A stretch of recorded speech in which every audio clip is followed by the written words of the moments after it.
I'm John London. Welcome back to Thinking It Through.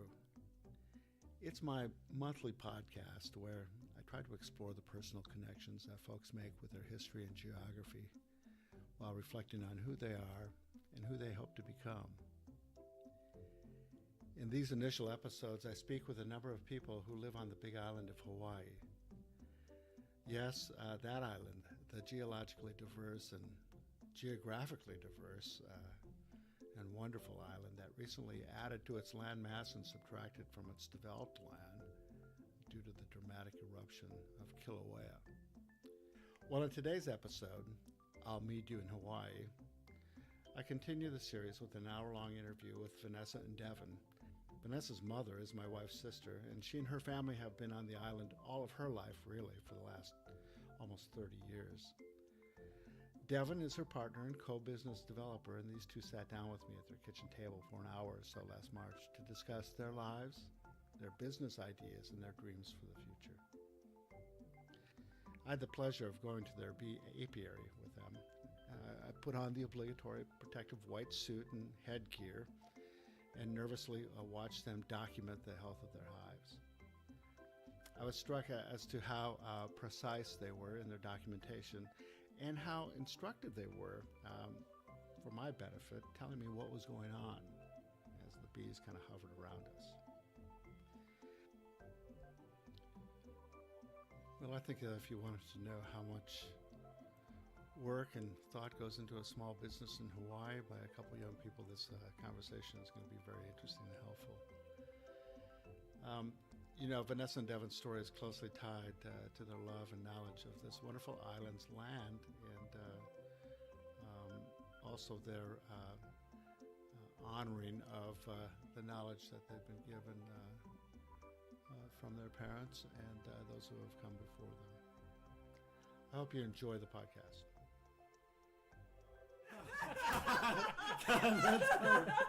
Let's run that again. All right, 3, 2, 1. Hey, it's great to be in Hawaii, and welcome to Thinking It Through. Today, I've got the pleasure of speaking with Vanessa Hull, my niece, of some 27 years. Am I 28 now? 29. It's almost 29. Oh my God! April. All right, 29. Oh. And Vanessa's been in Hawaii for her life. Were you born? You weren't. St. Paul. You were born Minnesota. in St. Paul. Yeah. And the minute you met our family, you guys took off. It's too cold. Yeah, We need to go. Sorry, it's too guys. cold. And also here with Devin Magallanes. It is Devin. Tell me a little bit about how long you've been in Hawaii. Been in Hawaii since 2008. Okay. Used to work biotech in California. When that job ended, I moved out here to be closer to family. So I've been here ever since. Okay, when you talk about being here close to family, let's go to the family. So let's talk about your family a little bit. So, mom, dad, 3 sisters, and they moved out here in 01. One from California. Mm-hmm. Okay. Southern California. Okay. So did you go to high school in California? Yes. All right. So I went to a Catholic high school for 2 years and a public high school for my final 2 years. All right. So it sounds to me like 4 years you were done with high school. And Vanessa, you went to school here in Hawaii, right? Mm-hmm. Yeah. Where'd you go to school?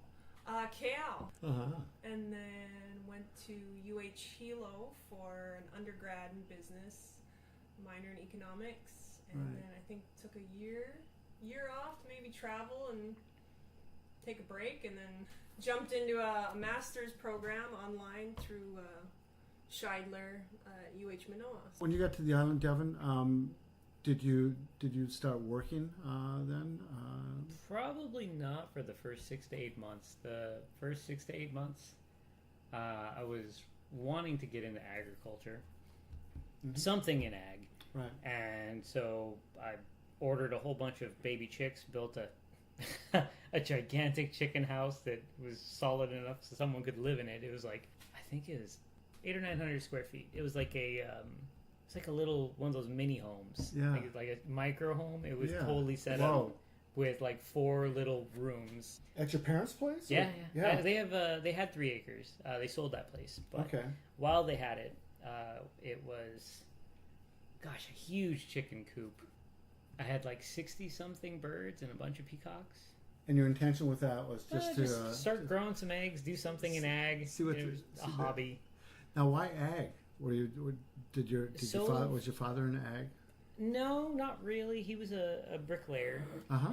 But growing up, we had birds. We always had chickens. We had pigeons. We had quails, pheasants, peacocks, parrots. We had all kinds of things growing up. And then after my parents had moved away, I went through a phase where, just working all the time and Right. not so close to where your food comes from anymore. So I wanted to get back into that. So Right. we got a whole bunch of chickens, and it was for both eggs and for meat. So Mhm. it was like, if you're going to eat meat, you might as well know like how to make meat and Right. be okay with actually dispatching it yourself. So Were you it was the a part of primary that. chicken guy in your family? Were you the Yeah, my dad helped. Uh-huh. Like if I wasn't able to make it back for the day, he would handle feeding, watering. When we dispatch a bunch to have them for dinner, right? it was him and I outside. Now, where was that? Hawaiian Acres still. Okay. So they had 3 acres up on 6th Road, which is in the boonies. And Vanessa, we're in Orchid Land Estates. Now, this is a property that your parents owned this property, right? Originally, right? Yeah. Yeah, There's yeah. the 4 houses here, and it's Right. on 2 different TMKs. So each house gets about an acre of land. So Right. that's a lot more than most people, you Right. know, dream of having. Now, were you here when did your dad kind of map this out and clear this out? Yeah, that was kind of right after we moved here.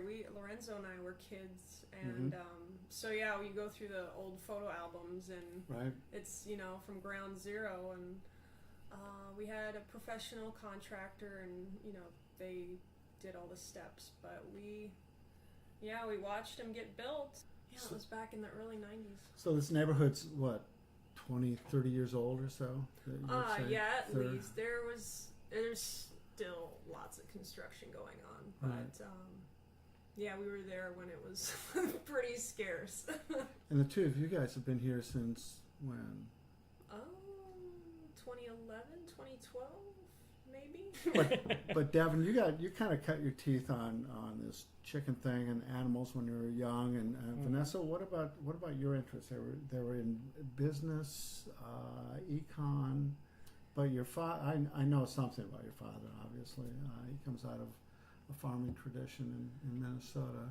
Yeah, 6th generation farmer out there in Minnesota. They did dairy cows, soybeans, corn. Yeah, so there was lots of acreage up there, and Right. so when my parents and myself moved out here, he went to look for ag-based jobs, and so it started with like the sugar cane companies, and that kind of Mm-hmm. that was in the final stages at that point in the 90s. So he got a job with one of the main 4 papaya exporters. It's been ag business for our family since the beginning. My mom also started her own ag businesses, so we've done exporting ginger, we've done organic coffee, we've done guava, we've even dabbled in ava. For those that know what kava. Tell us a little bit about ava and kava and guava. Kava is not yet illegal, and it's a mild inebriant. Right. Kind of feels somewhere in between being drunk and or maybe marijuana, like somewhere in between. Right. Yeah, very lethargic. So Yeah. just Kind of a relaxing. Very relaxed. relaxed. Yeah. But we thought we were gonna make it big on that one, but wasn't quite the right one for us. But yeah, then we finally got into papaya, and that's been our main business since 2006 Yeah. was the export market. Sorry, and then we were actually in papaya since like the late 90s. So And when you say in papaya, were you growing, harvesting, doing that, or you had contracted that out? Or? yeah, we started with a large group of farmers who did the farming side of things. So we were the middlemen. We processed and packaged and shipped it. So that's kind of been our role through the years. Were you a part of that business too? As you grew up, that's where you and your brother. And that's where we hung out. We did our homework, and then whatever mom and dad needed help with, or whatever the process of the day needed, we right. I think our first job was probably making boxes, hundreds and hundreds of boxes. To ship the papaya. Yeah, and all the little ladies that were packing all the fruit, we were right up in it. So how many did you come across a lot? You must have come across a lot of people over time. Locals, right? You've they seen, still say hi, and I'm like, right? we were just kids. I'm sorry, I can't remember your name, but we're about twice the height. Yes, right. Good seeing you. Yeah. No, because you guys were involved in all of that. And Devin, did you get? I know that you're helping out with papaya on occasion. Do you? Tell me how you guys met a little bit without. Kind of goes back to. And again, we can edit all this out. Yeah, so. yeah. Kind of goes back to just mutual friends. Yeah, mutual friends. Yeah. I was looking for adventures here on the island. Right.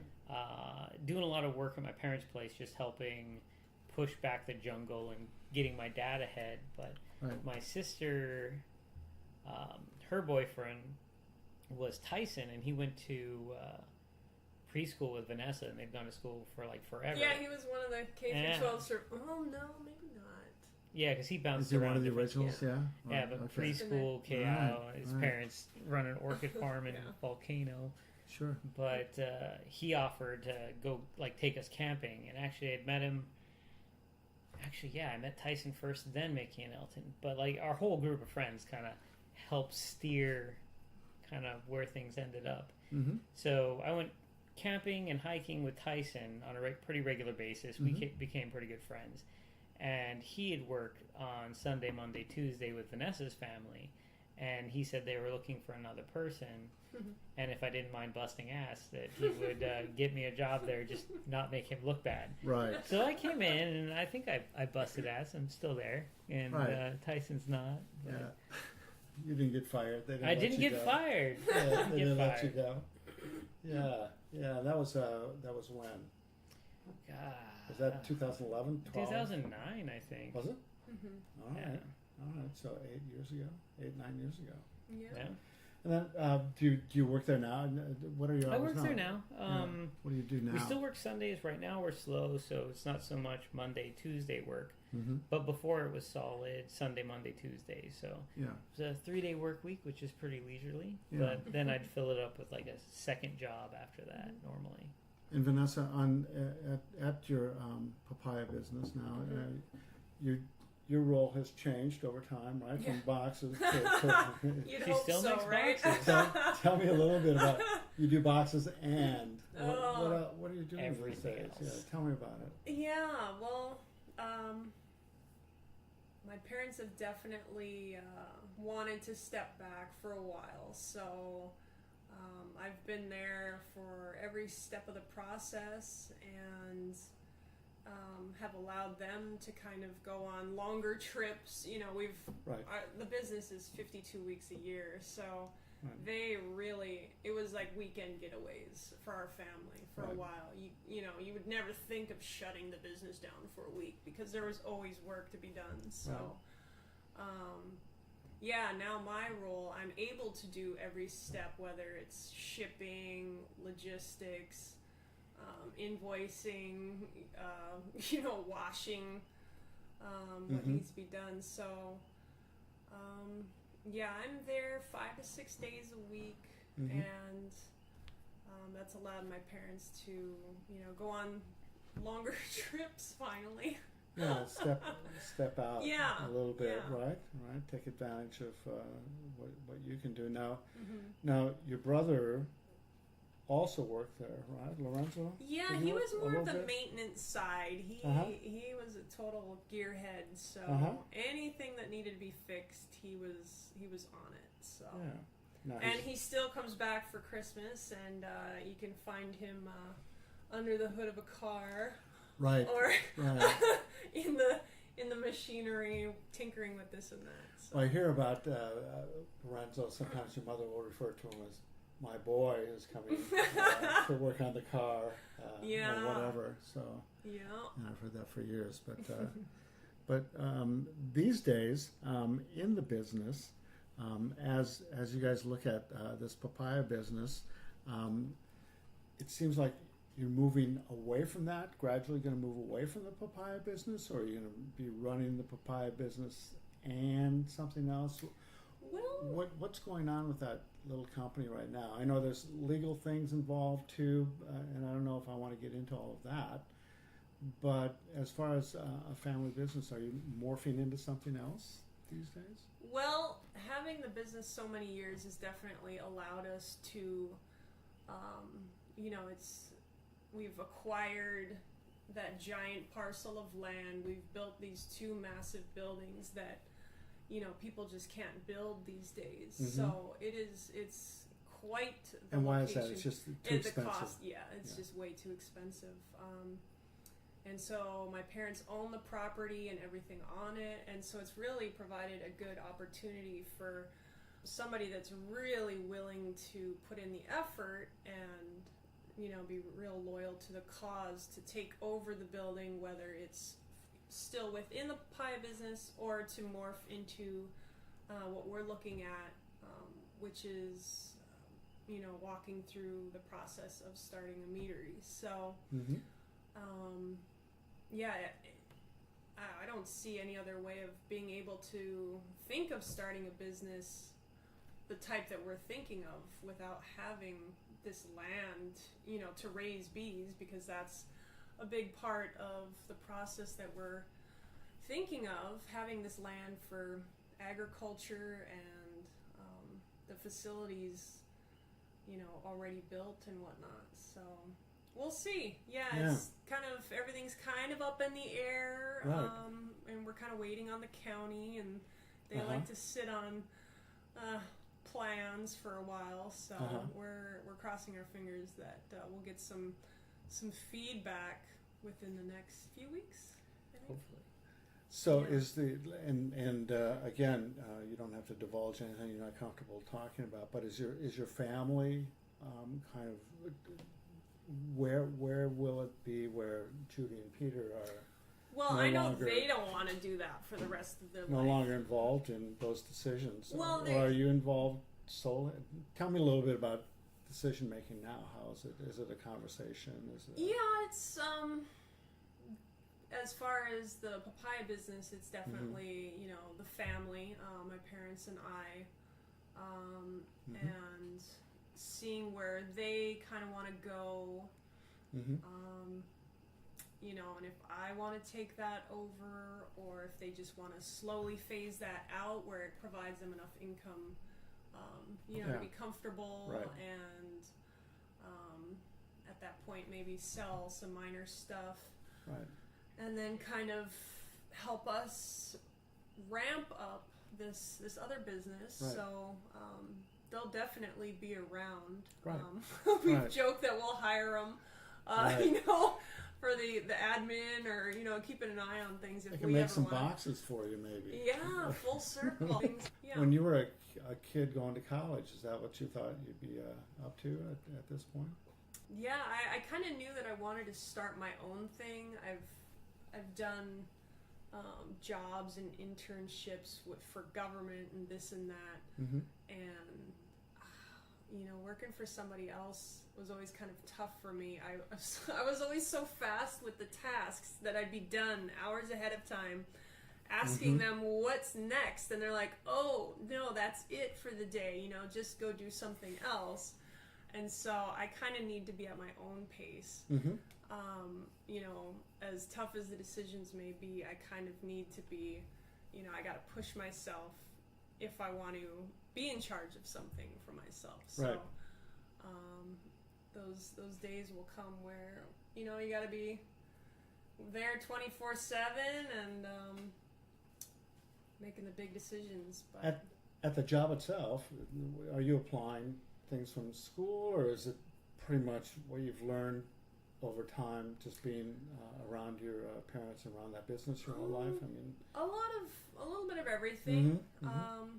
I know that we definitely stepped up some aspects of the family business after, you know, I took business, and it was just very applicable in my mind. So it was kind of, you know, an easy path for me in the sense that, you know, oh wow, this is, you know, this applies. right.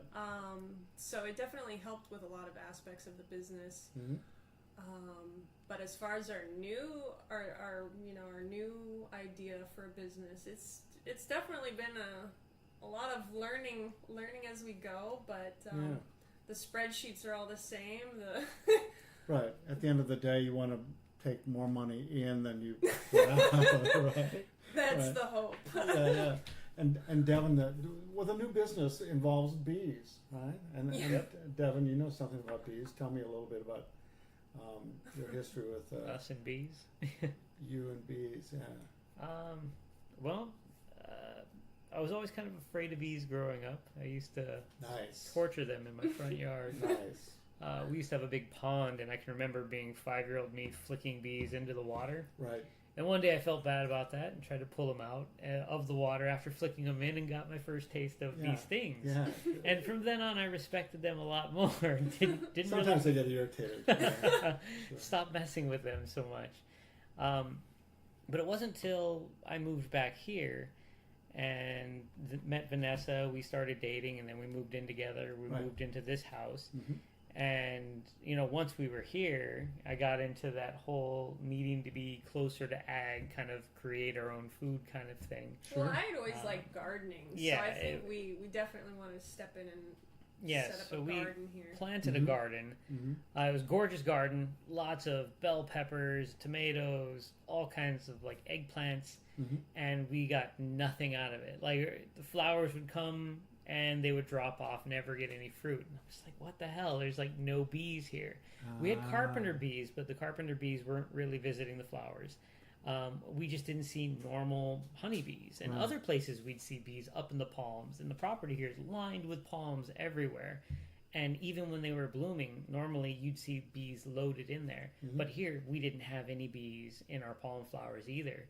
And so at that point, we're like, okay, we have the garden and we're not getting anything. So we're out there with paintbrushes, hand pollinating things. And after a couple rounds of that, you know, we're like, okay, we should get bees because this is their job. This is what they do. So let's go get bees. So we looked online, finding local beekeepers to see who would be able to take us under their wing and show us how to be a beekeeper. And we found one guy online who lives down in Hawaiian Paradise Park, and he was offering, if you could build 4 hives, you give him 2, and he would put bees in your other 2 hives. Because it's better to have 2 hives if you're starting, because if one starts to fail, you can take resources from one and share it into the other and boost the populations and help them both stay strong. And so we built the hives up to his specs, and actually they were like way stronger than his specs were. They were bulletproof in comparison. This is what, like 4 years ago, 5 years ago? Oh, I've been beekeeping 5 years now. Because I saw those pictures the other day, posted them. I think 2012 were there bees? Yeah, that could have been around the start of it. I know that we stopped by. Maybe. You know, we were probably taking pictures of, you know, them and getting started, but probably didn't really have our own stuff yet. We were probably still interning. So I would go over weekends and after work and just help him work his bees. I mean, he's an older gentleman. Nice guy? He was a nice guy. Yeah. A little matter of fact on how you do things, but every beekeeper does things their own way. So And I took all the advice I could from him, and I've been doing it my own way since. You know, you take what works from beekeepers, because every beekeeper will tell you this is what works.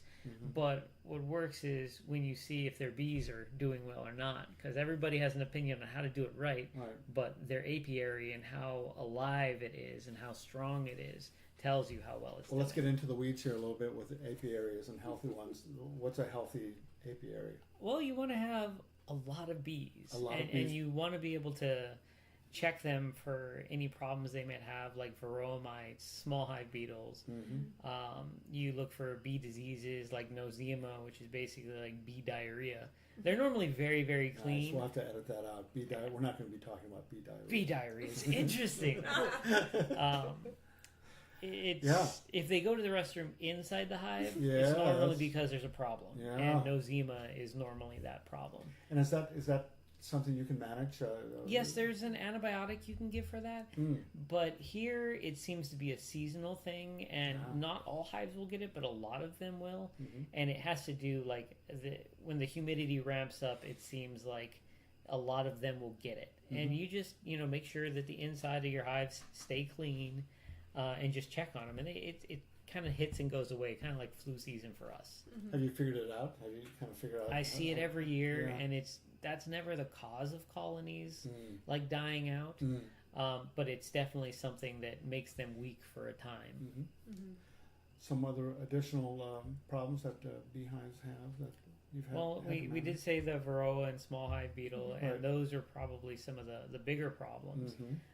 Small hive beetle on the mainland only grows during like the bee growth season when they're actively pollinating. It's not winter. They're in the hives like trying to rob pollen because they want the protein to raise their young. So on the mainland, they'll grow with the bee colonies, and then once it's wintertime, the population of hive beetle pests just crashes because the bees start eating through their reserves. They're all inside protecting the hive better over the wintertime. And beetles can't take the cold, so they die off. Unless they're hiding in the hive, and they have to rebuild their population off of that next season. Here, we've got favorable weather year round, so the beetles don't go away. And the same thing with varroa. Varroa manages its life cycle tagging along on the life cycle of bees. They jump inside. It's like jumping in bed with the bee. Like baby bees getting ready to turn into an adult bee, I'm going to jump in that bed. And so the varroa will jump in, lay eggs in there, and then those come out when the bee comes out. And on the mainland, in the wintertime, when the bees stop producing so fast, they stop reproducing, there's a break in that cycle, making more varroas. But here we have brood bees all year round, so again we have a year-long battle with varroa and hive beetles. So I mean, we don't really get a break from the pests in Hawaii, but we've got some pretty strong bees still, and it's those ones that are surviving through this that we just keep breeding and making stronger. So you started with a couple. To pollinate the veggies. To pollinate the veggies, and then what happened? And then we just kind of, I guess, got stung with the bug. Not really bit at that point. But we started building more hives and started getting honey, and a lot of honey. And, we sold honey to family and friends, and we've won awards over and over. Every year that we've submitted our honey into honey challenges, we've come back with awards. And it's normally first place through third place. Is that statewide? Yes, a statewide Hawaii honey challenge. So we've literally won every single time we've put in entries. And what's without getting into the secret sauce here, what do you think the reason is? Is it because of the care that you've given to the bees, or the hive itself, or the management? It's hard to say. I think it's vegetation? dumb luck. Like, honestly, we have excellent honey. Our honey is good. But there are so many other honeys on the island that are excellent as well. So I really think, our honeys are right up there with the best. And we've been lucky enough to take home awards every year. I don't think that hands down it's going to beat any honey on the table at all. Like, it's up there in the top honeys. But there's a lot of good honeys. So it really is luck. Tell me about, and again, we'll get into some editing, but tell me about honey, subjectively judging honey, I haven't been to one of these. Well, How does that happen? There's tasters or what? Oh yeah, there's lots of people that love to taste honey. There's a honey flavor wheel where it tells you all the different flavors you can get out of different varieties of honey. Mm-hmm. Things from like buckwheat honey, which has like a barnyardy kind of taste to it. Nice. Like just like dark, heavy, and kind of funky. To like super light honeys, like what we've won awards with out here is the Albizia honey, which normally a huge pain in the butt tree Right. that crashes people's houses and cars. Right.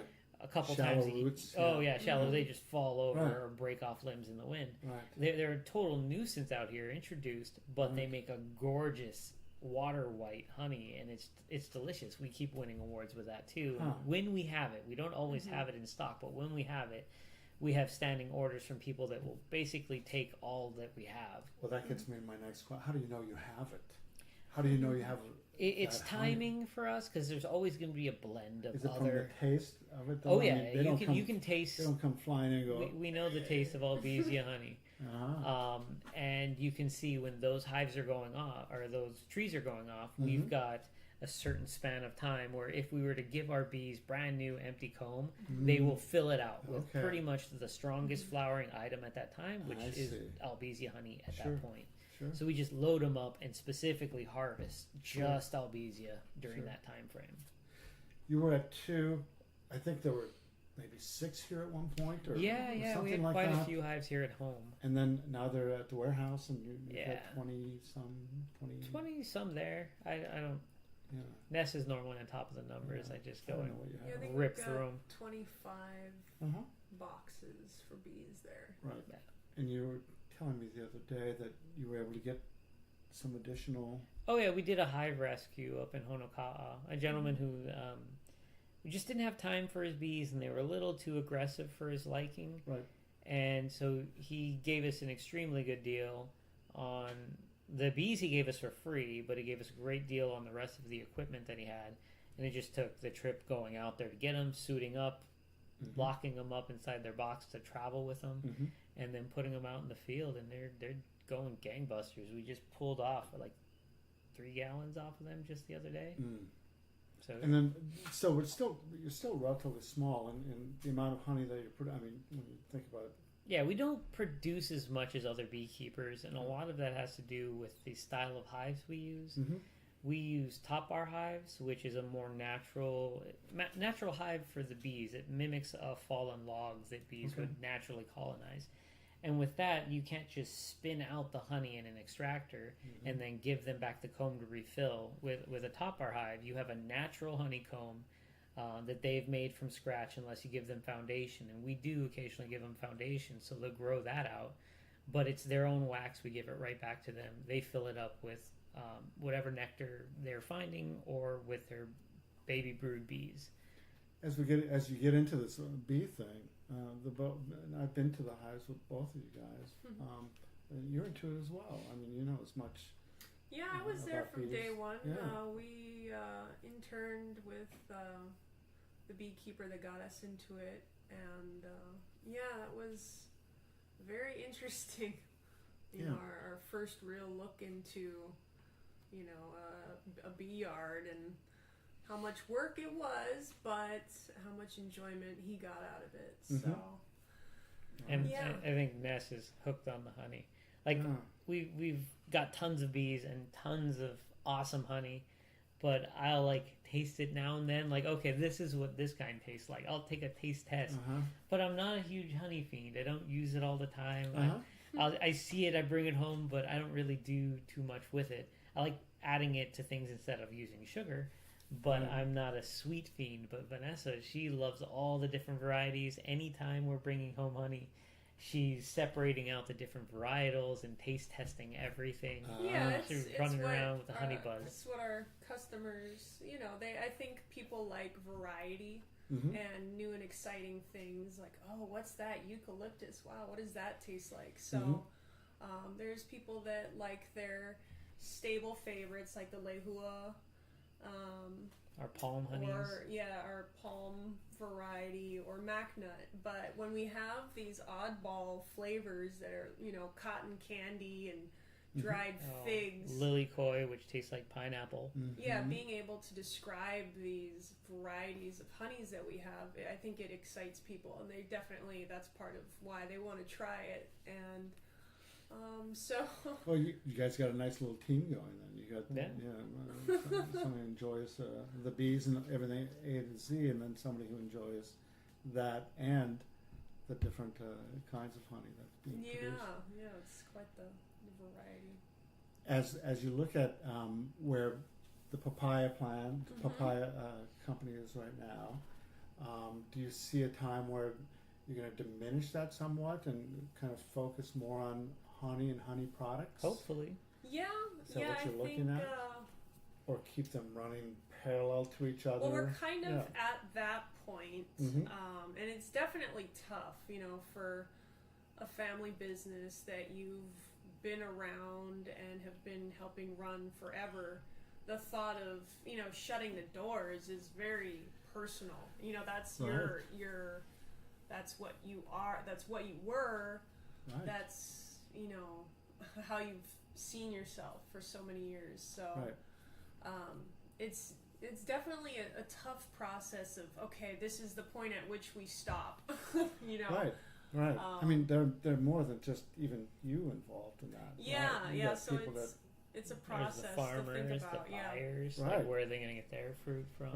Right.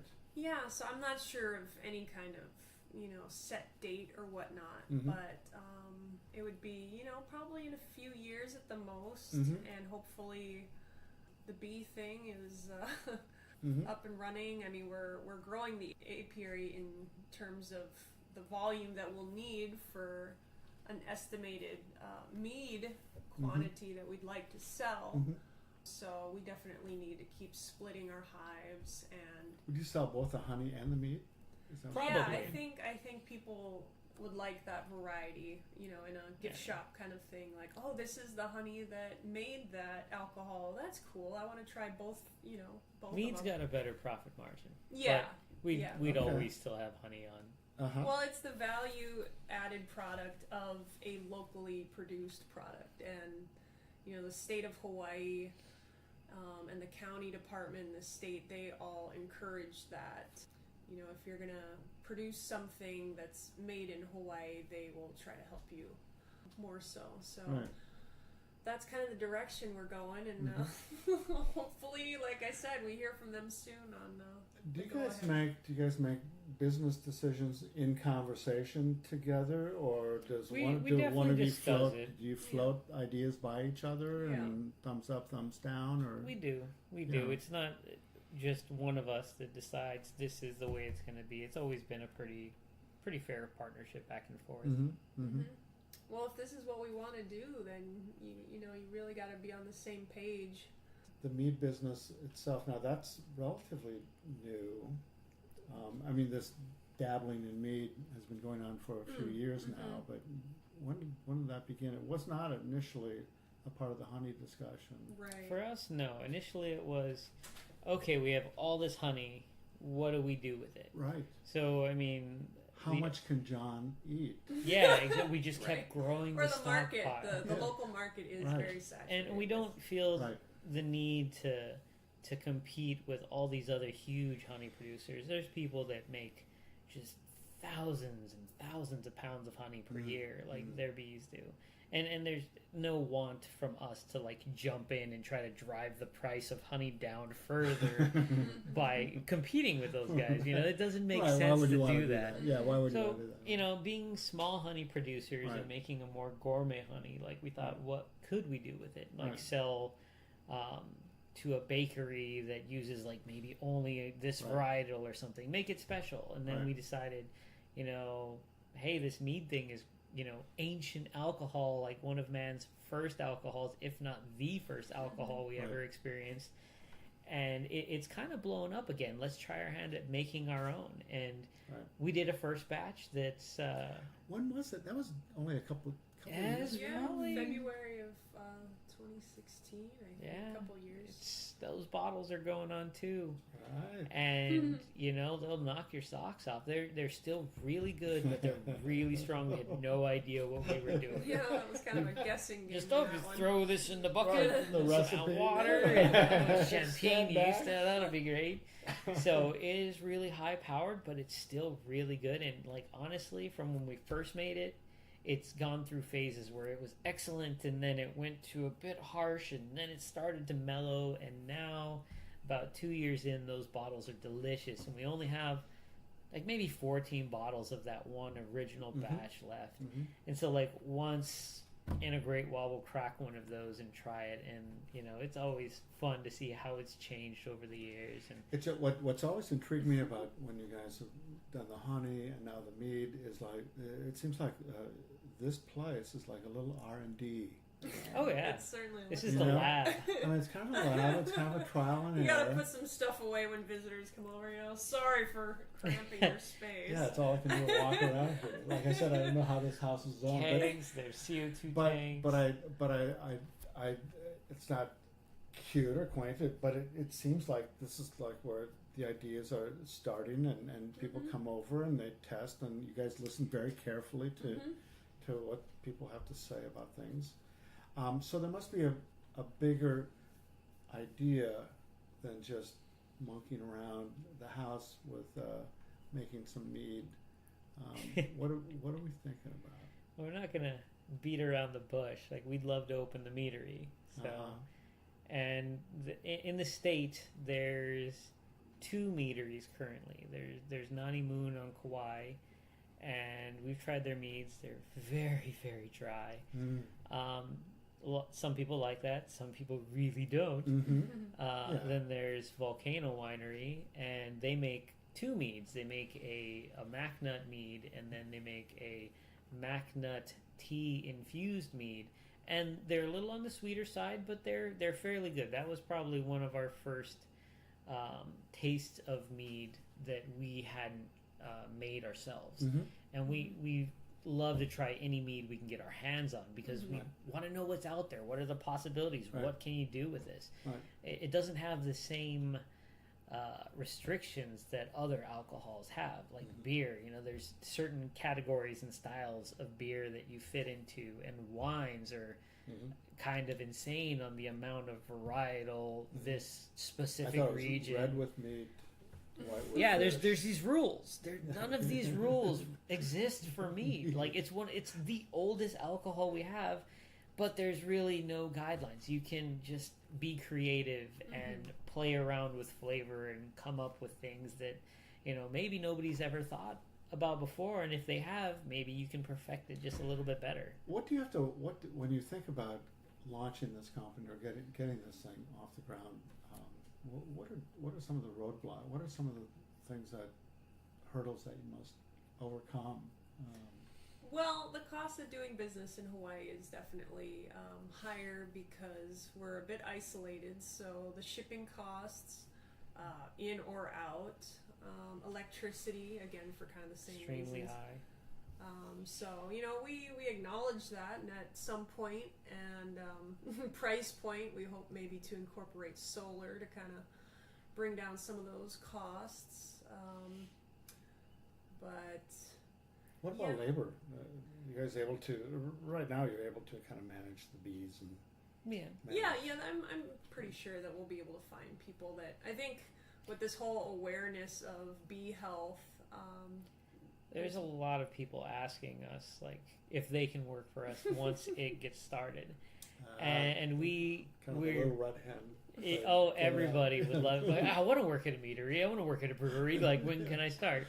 Yeah. And we have no clue when that's going to be. I think for the most part, we're gonna definitely dip our feet in as soon as we can, and I don't think it's going to be such an overwhelming amount of work initially that we can't handle.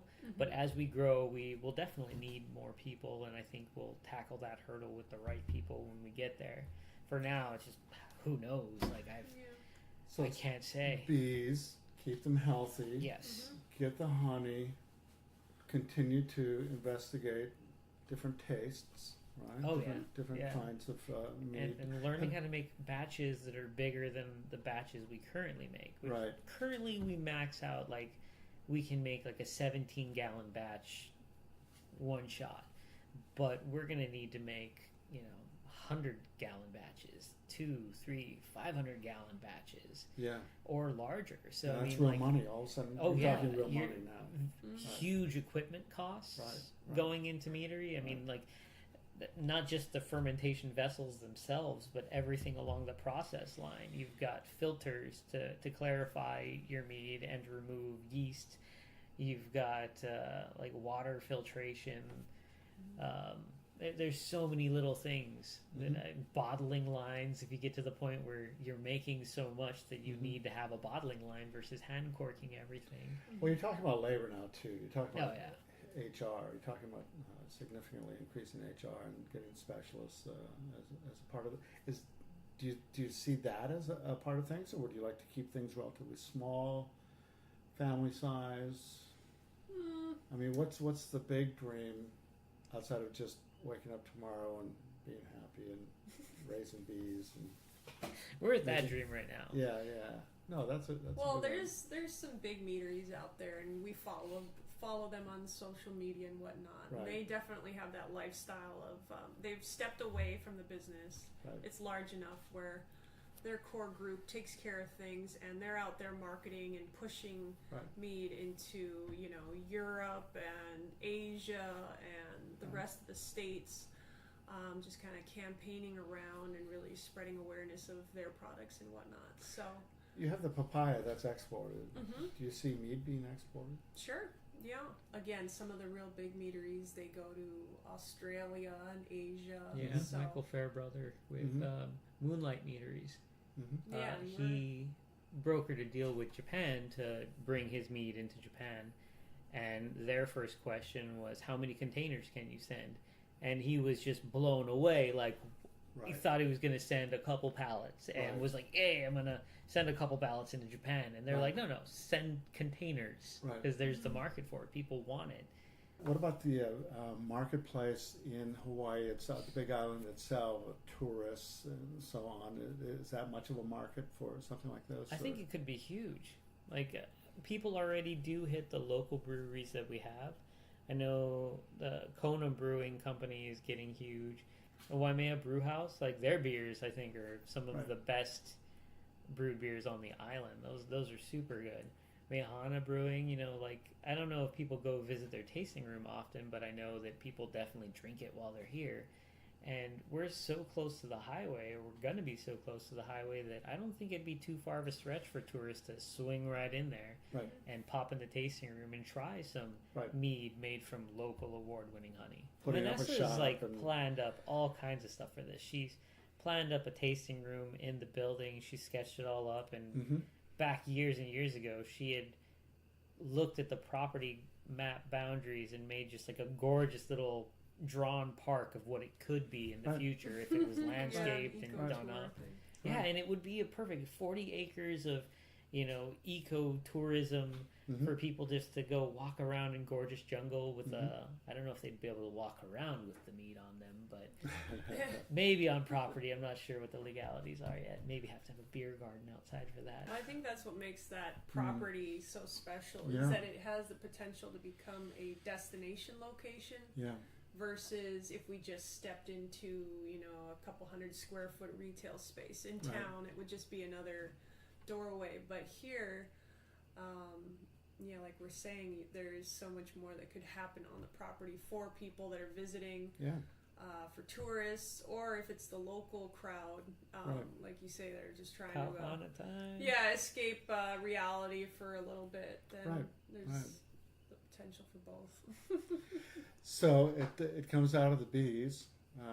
The two hives maybe someday will explode into some kind of wonderful mead slash papaya, or no papaya. We've made a papaya mead, and like, it tastes spot on like papaya, but we haven't dabbled with back sweetening much. So And when what you- is that? I don't even know Well, what back sweetening when you're is. fermenting it out, like we have a target alcohol in mind, and so Okay. yeast eats up all those sugars and it becomes dry, like like a dry Chardonnay. Okay. So this mead, the papaya mead we made, is pretty dry, but it's got incredible papaya flavor, but it's not sweet. So you have that, and like the papaya essence and smell and flavor is there, but that sweetness isn't there to back it up. So one of the things we haven't really done much is back sweetening, like bringing it up to balance the meads out.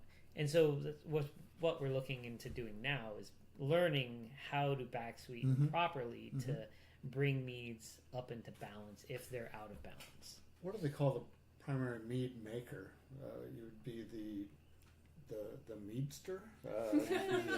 What would your title be? Mead maker is, I think, a pretty good title. Some people say mazer, but that's technically not correct. Okay. Mazer is like a shallow drinking bowl, what they used to use for mead. Okay. It's almost like a sake cup with a stem, like one of those flat ones, but shorter. Sure. But that's just the name of the bowl. Some people call themselves mazers, but they'll get an earful from the people that are like, no, that's not a mead maker, that's a drinking vessel. What are the hurdles? Is it The hurdles are many. outside of when are we going to begin this? When are we going to launch it? What about legal issues? Obviously there's capital, huge amounts of capital that got to be tossed in, and you have to decide. Are you going to kind of bring it in gradually to where you want it, or are you going to do the whole thing? I don't.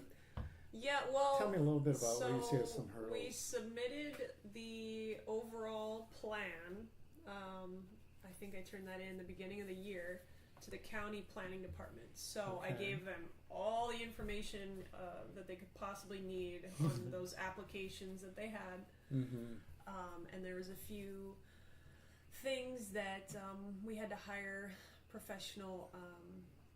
What was he for? The drainage. The site drainage plan and this and that. So they want to make sure that the project that you've got in mind isn't going to destroy the ecosystem or create a huge Change the traffic water flow. issue or Sure. So they've got 2 months to look it over and then get back to us. So hopefully, we were thorough enough with everything, but I expect questions nonetheless. Yeah, when they get that back to you, is that kind of you work with them up to the point of where you're comfortable still asking those questions? It's up to you. They definitely want to stay in the loop.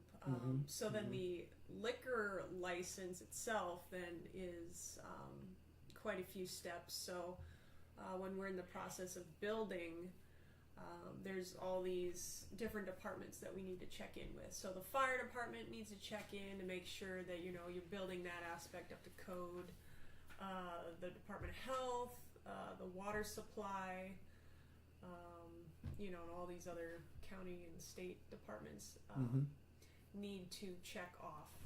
Do you think it's more onerous in Hawaii to get things launched like this, regulation-wise, or is this is pretty much boilerplate, small business doing this stuff?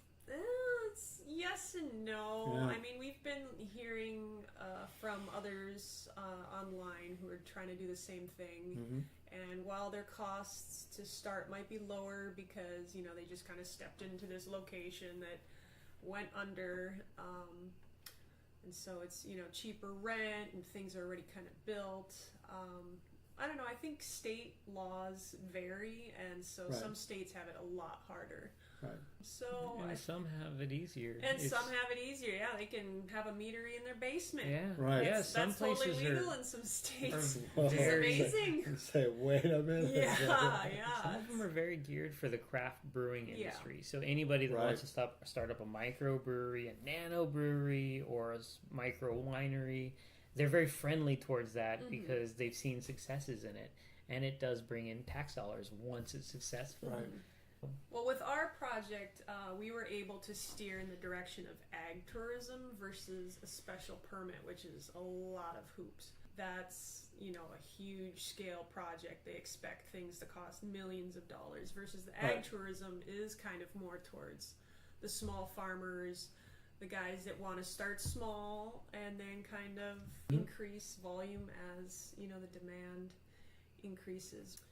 So there's some, regulations and Yeah. red tape and that kind of thing. Uh-huh. There's also, like I said earlier, HR challenges maybe, or not so much.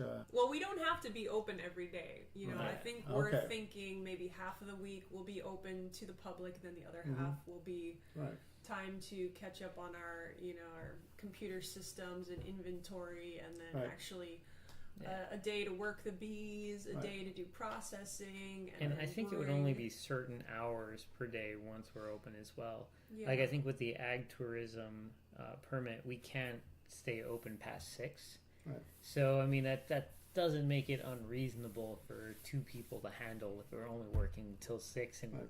not really opening before noonish or so. Because But if I you know. do have a little bit of a, I'm thinking if you have a little, what do I know about business? But if you have a little bit of a retail thing going on, Mhm. and you have production going on, I mean, either you're dicing yourself up. yeah, I different feel like ways. that's what's going to happen. Okay. Like initially, I think that's going to be a lot of work on our end. Yeah. But the nice thing is, if you have enough capacity, you're going to put the same amount of effort brewing a small batch as you would brewing a large batch. Right. And once you've brewed a large batch and you have it ready to go, you're set for a while. So Right. there will be pauses in, like, we'll Yeah. have times where we work a lot and then Right. we'll be coasting for a little bit until we start another batch, unless people just absolutely love the mead and can't get enough of it, in which case then we're going to need to bring on people because it'll be hard to keep up. Yeah. I think that's when life gets complicated. Oh, yeah. When you Yeah. bring on people. Yeah. Oh yeah. When you have a little HR going on.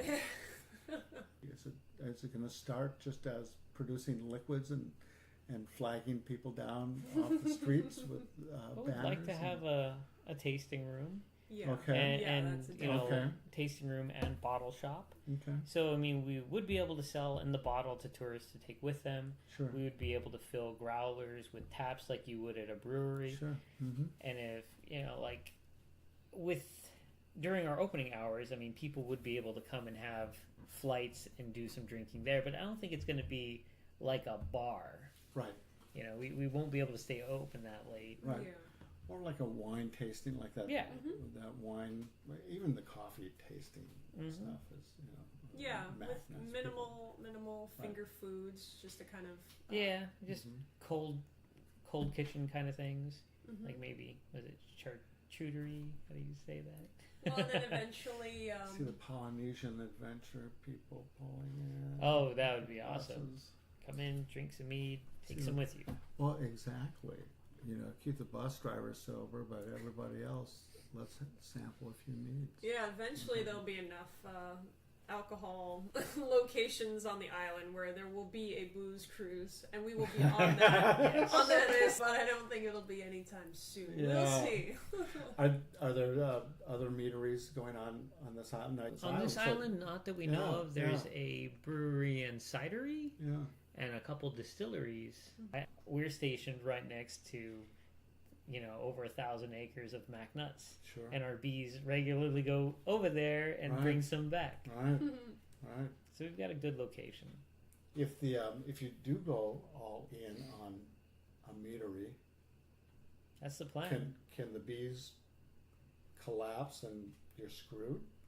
Or no? I or don't. yes, If we grow fast enough, right. like if it takes off, Right. I can't see us being able to produce enough of our own honey in the near future. Right. And luckily, we are a member of Big Island Beekeepers Association, and we know all the other beekeepers. Well, not all the other beekeepers, but a lot of the other beekeepers Right. on the island. And they have honey. They have honey, exactly, and Yeah. they would love a place to Right. move their honey Right.